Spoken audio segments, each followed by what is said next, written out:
You know, sometimes you just can't help but like what you like.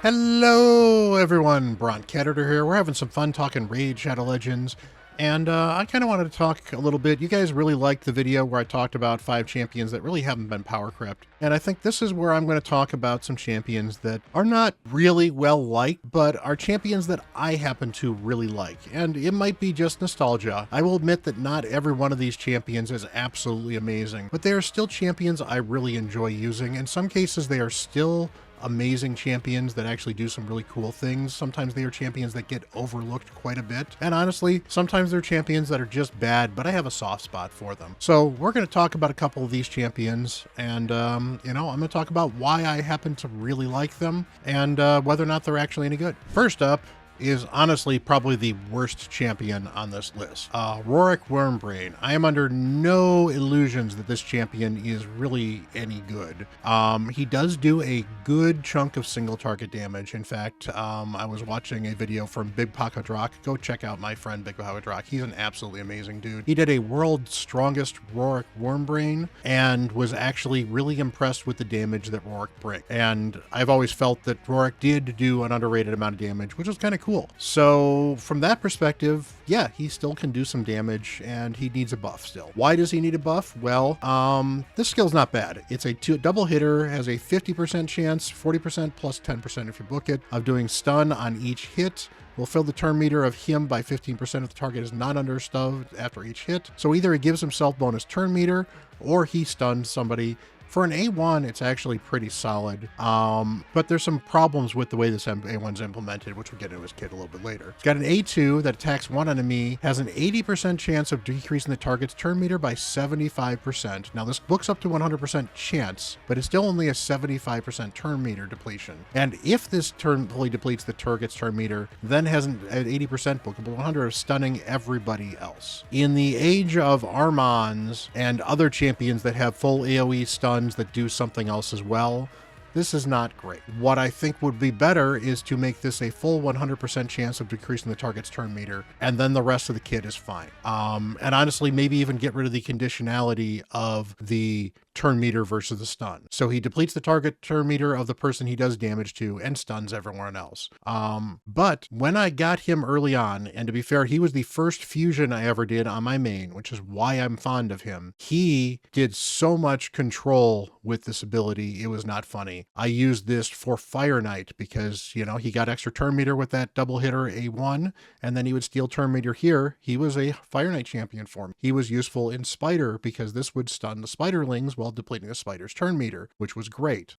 He was great on Doom Tower. He was critical in my ability to get through Doom Tower hard the very first time I cleared Doom Tower hard. And that's kind of why I really, really like this dude. But let's keep on going with this kit. This hits absolutely hard. This attacks one enemy, ignores 50% of the target's defense, and is the counterattack skill on this ability. Will not be blocked by block active skills as well. So he can always counterattack with this, and this absolutely smacks because ignoring defense is the way to do damage in the end game in Raid Shadow Legends. So this skill can actually nuke people through Stone Skin. The problem is the rest of his kit is just still not that great, and it's playing the counterattack game is difficult in Raid Shadow Legends right now as well. Finally, his passive, immune to stun debuffs. Well, which means it gives him a little bit of a counter for Armans, but not great. You certainly would need to figure out how to guarantee the counterattack to make him immune to the stun for Armans. And unfortunately, he's also a weak affinity, so he might weak hit when the counterattack happens anyway. He also deals 50% more damage to bosses and receives 15% less damage from them. Now, this was helpful for me for a while on my early game account, but it kind of has lost a lot of the luster. He really doesn't seem like he's doing a lot. I think, honestly, if this were to decrease the target's defense as well on a permanent basis, so it would actually be doing some damage in the scale breaking, I think that would make him more useful for some PvE content, especially longer term fights for a progression-based champion. Maybe if this also worked when that was the ally attack, that would be very good as well. A couple good ways to buff him as well. And then finally, he does have the ally speed aura at 19%. At the time, a 19% speed aura was not only hard to find, but it always was great. So he was my speed aura in all kinds of stuff in my account early on.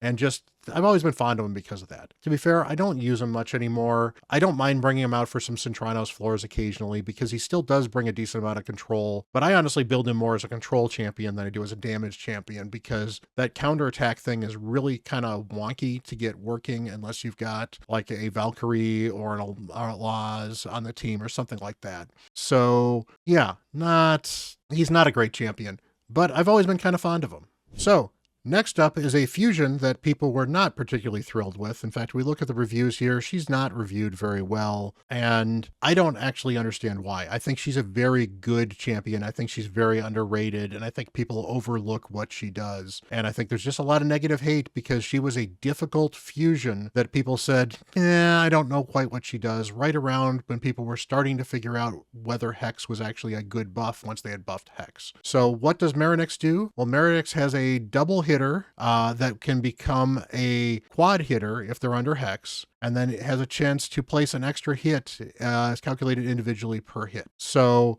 basically you can get up to 4 hits with this A1, and this A1 hits fairly hard normally as well. So basically you get guaranteed 2 hits, and then each hit has 50% chance of hitting again if they're under Hex.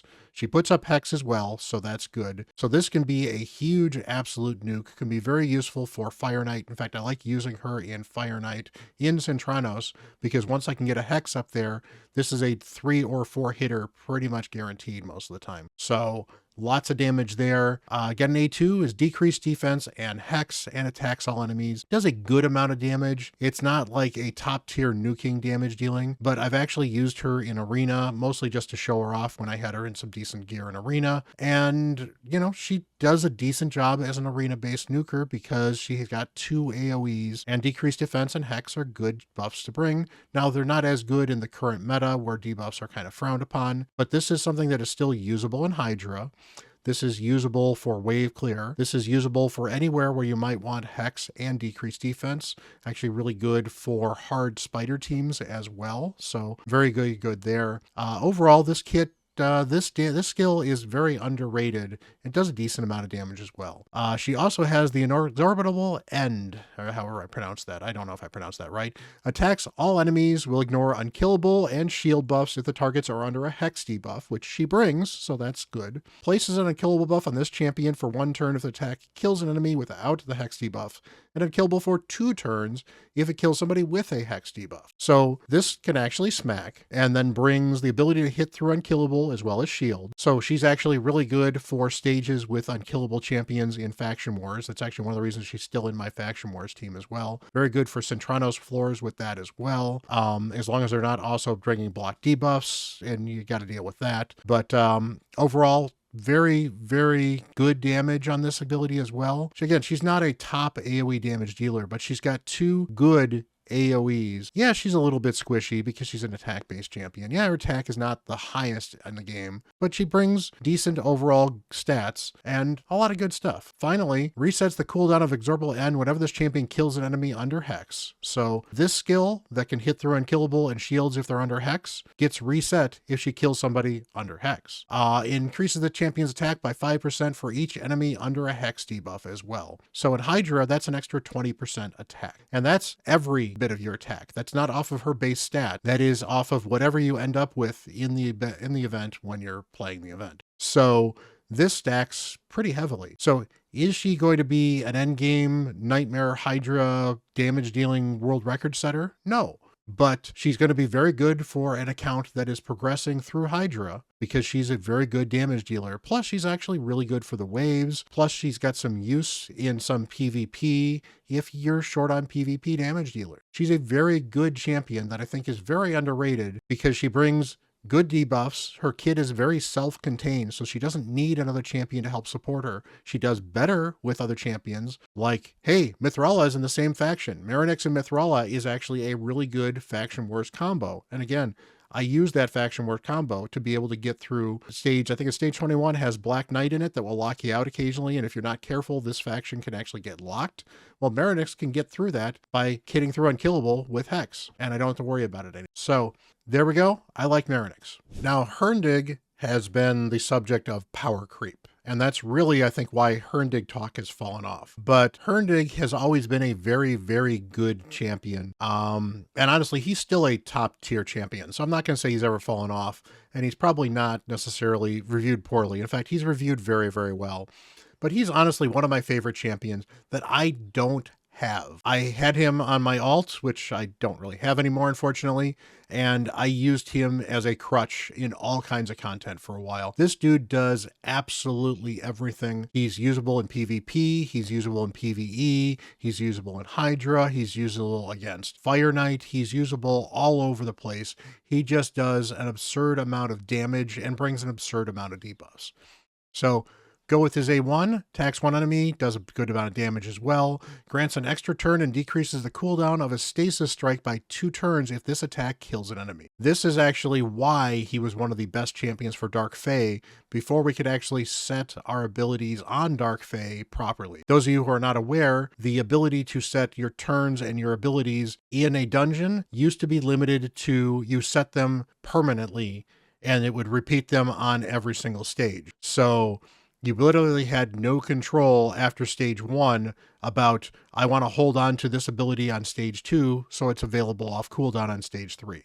And Herndig was one of the only champions you could actually use in Dark Fae to reliably nuke down your own team. Because he would kill somebody, because he was pretty much guaranteed to kill somebody with this attack, gets an extra turn instantly, and generally has one of his other AoEs off cooldown then, which he can then use to nuke everybody else. And yes, he's got 2 AoEs, decrease defense, decrease accuracy, and an attack all enemies on a nuke. This is absolutely amazing, and they're 2 really good debuffs as well. And then finally, he brings attacks one enemy, fully depletes their turn meter, and then will attack all other enemies if the first attack is critical, which, duh, you're going to build him with critical damage because he's a nuker. So this AoE attack has a 75% chance of placing a 25% weaken for 2 turns and an HP burn on the attack if the enemies whose turn meters are below 30%, which should be at least one of them if he fully depleted the turn meter, although against bosses that may not be the case. So he does some burning, he does weaken, he does decrease defense, he does decrease attack. Great, great champion. Still great in all kinds of areas of the game, but that's not all. Fills his champions turn by 10% every time they are hit, occurs once per hit. Fills them by 20% when an ally dies. So he has abilities to push his own turn meter forward either by being hit or other people dying. So he can jump the line sometimes and jump in and nuke the other team, which is why he was really popular in PvE for a little while. It also makes him really, really good for PvE wave clear. Herndig is capable of Nightmare campaign farming, is one of the faster Nightmare campaign farming champions, particularly because if you don't build him super fast, well, this AoE will kill everybody, this AoE will kill everybody on the second round, and then this AoE on the third round kills somebody with the A1, and then he takes an extra turn and kills everybody again. So he's one of the few, I can do this on 4 turns champions, and you can build him actually pretty slow in Nightmare campaign and farm Nightmare campaign with. Now, I don't recommend farming Nightmare campaign for the most part because you don't get mystery shards out of it, and that kind of sucks unless you've got billions of mystery shards. And honestly, given how little we're running campaign in the first place and how little campaign really does for late game accounts, I honestly start running normal campaign just to save some energy, and rather than running something like Nightmare where it uses a ton of energy for 1 run. But yeah, I love Herndig. He's an absolutely amazing champion. He's certainly become a little more overlooked in the late game, but he is a champion that honestly I think will benefit any account, because for Centranos, he's so good because he does so much that it's hard to not bring him if he's available on your team in Centranos. Now, Vlad's another nostalgia pick, but Vlad is undeniably a very good champ. He's about an average Void Legendary. There are better Void Legendaries than him. There are significantly worse Void Legendaries than him as well. He has been buffed, and I used to like him pre-buff, which is part of why I'm still super fond of him as well. Post-buff, he is an absolute beast. I love him. I've got him built really well on this account, and I use him all over the place because he's just kind of fun to use. But he is a champion that a lot of people did not give a lot of credit for, and I think he was very underrated early on. Now, the reviews nowadays, mixed. I think a lot of this is still people just not happy that they got him over one of the more powerful Void Legendaries. but he honestly is better than those ratings will definitely say. Why is he so good? Well, he's got an A1 that destroys targets max HP by 30% of the damage inflicted, and he hits very, very hard. He's not a top tier damage dealer, but he's in that next level of very, very good. I mean, Herndig damage is probably very similar to what he's doing, and as a Void Legendary, it means he's never going to weak hit as well, which is great. It also heals him by 30% of the damage inflicted. I used to use him in Scarab, partially because of this A1. So we'll go over the rest of his kit as well, but the rest of his kit plays very well in Scarab. He also is a very good Dark Fae champion as well, because not only is he squishy, but he nukes very well, and he's got some turn meter control and other stuff as well. In fact, here we go. On the A2, attacks on enemies, has a 75% chance of placing Leech. Of course, once he's placed Leech, he can keep himself alive with that Leech. Has a 75% chance, bookable to 100, of stealing turn meter from Bannerlords, Sacred Orders, or High Elves. Otherwise, he'll just decrease the turn meter if it's not some of those factions. So this means that on some waves, he'll actually get another turn almost immediately because he steals 50% of the turn meter from 3 champions. He just got the next turn. It's great. It makes him really, really good for faction wars. It makes him really, really good against a lot of wave content. And it actually can make him really, really good against Dark Fae if your Dark Fae team contains a lot of those factions as well. And it's a leech, which is great. Leech is a underrated way of healing yourself, and it does a decent amount of damage. And then finally, he has a block active skills and a decreased defense on a 3-turn cooldown that attacks all enemies. I believe this is one of the few AoE block active skills on a 3-turn cooldown. He also puts a perfect veil on himself for 2 turns, keeping himself alive. Very, very helpful as well. And yeah, he basically can bring his own decreased defense, can bring his own leech to keep himself alive, heals himself with his A1, steals or drops turn meter so he can get extra attacks. It doesn't need to be as fast as you want him to be, or if he is really fast, he'll keep going constantly. And if people are locked out, the block active skills means that everyone can't attack back.